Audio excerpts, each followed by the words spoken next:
पितृपक्ष में श्राद्ध और तर्पण करने के लिए पितर प्रसन्न होते हैं और आशीर्वाद भी प्रदान करते हैं। उनकी कृपा से जीवन में आने वाली कई प्रकार की जो रुकावटें हैं वो दूर होती हैं। आज से पितृपक्ष शुरू हो गए हैं जो 14 अक्टूबर तक चलने वाले हैं। गलता पीठ में भी लोगों ने स्नान किया और पितरों को याद किया।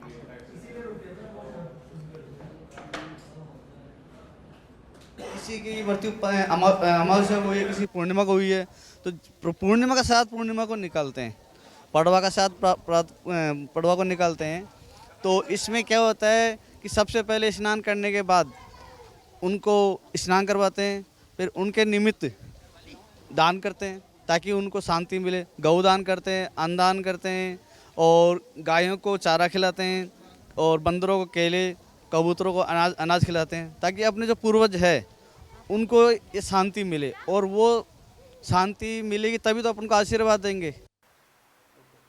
अपने पितरों के लिए श्रद्धा से किए गए मुक्ति कर्म को ही श्राद्ध किया गया है। ऐसे में आज यानी कि भाद्रपद की पूर्णिमा से आने वाले अगले 16 दिन अश्विन कृष्ण की अमावस्या तक ये 16 दिन पितृ के लिए हैं खास। ऐसे में आज हम मौजूद हैं गलता पीठ पर, जहां गलता पीठाधीश अवधेशाचार्य जी महाराज से हम जानेंगे कुछ खास बातें। भारतीय सनातन परंपरा में पितरों के लिए श्राद्ध और तर्पण ये एक पारंपरिक क्रिया रही है, और इसमें पूर्व से जिस तरह का विधान चला आया है उस विधान का पालन सभी लोग करते आते हैं।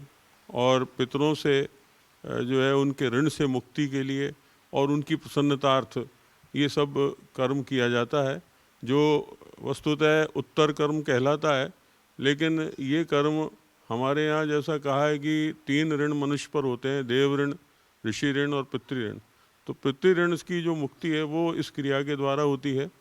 दूसरा ये भी है कि हमारे यहाँ भगवान राम ने भी वहाँ फल्गु नदी के तट पर सीता जी के साथ वहाँ अपने पिता दशरथ जी का श्राद्ध कर्म किया था।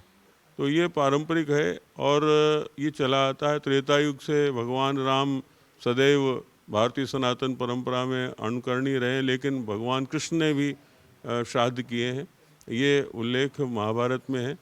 तो मैं ये समझता हूँ कि ये जो परंपरा है इसका पालन लोगों को करना चाहिए। हमारे यहाँ भारतीय पंचांग के अनुसार जिस तिथि में मनुष्य की मृत्यु होती है उस तिथि में ही उसका वो श्राद्ध कर्म इस पितृपक्ष में किया जाता है। उसमें वस्तुतः पंचबलि होती है, उसमें गाय, कौआ, चींटी, जो है देवता, इन सबको जो है वो बलि उसमें लगती है, और उसमें देने के बाद में भोजन की क्रिया जो है वो प्रारंभ होती है। जो विद्वानों को या ब्राह्मणों को जिनको भी इसमें माना गया है कि उनके द्वारा ही वो उचित है, वो भोजन उनको कराने से उन पितरों की तृप्ति होती है। ये थे हमारे साथ गलता पीठाधीश अवधेशाचार्य जी महाराज, जिनसे हमने जाना कि आने वाले 16 दिन तक किस तरीके से, किस प्रकार से विधि विधान से पूजा अर्चना करके अपने पितरों को खुश करके अपने घर में खुशहाली लानी है। कैमरामैन दिनेश के साथ मैं गौरव गौड़, सच बेधड़क, जयपुर।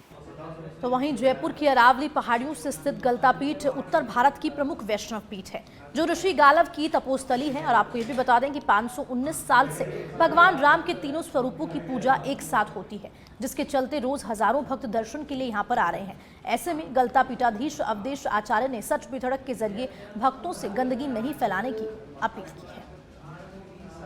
मैं इस अवसर पर एक बात ये विशेष रूप से जनता जनार्दन से, श्रद्धालुओं से ज़रूर कहना चाहूँगा कि जितने भी जल के स्रोत हैं, जल से संबंधित वो स्थान जहाँ लोग जाकर स्नान करते हैं और पवित्र क्रियाएं करते हैं, उनको अशुद्ध करना किसी भी तरह से ठीक नहीं है।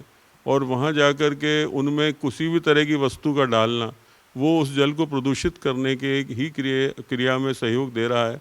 तो मैं समझता हूँ चाहे बहता हुआ जल हो, चाहे वो कुंड हो, वहाँ बिल्कुल ही नहीं करना चाहिए। लेकिन गलता जी में तो विशेष तौर पर कुंडी है जहाँ रुका हुआ जल है और वो एक क्रिया से ऊपर से ही निकल रहा है, तो जो भी वस्तु उसमें डाली जाती है वो वस्तु उसमें पानी में जाती है और वो पूरे पानी को प्रदूषित करती है।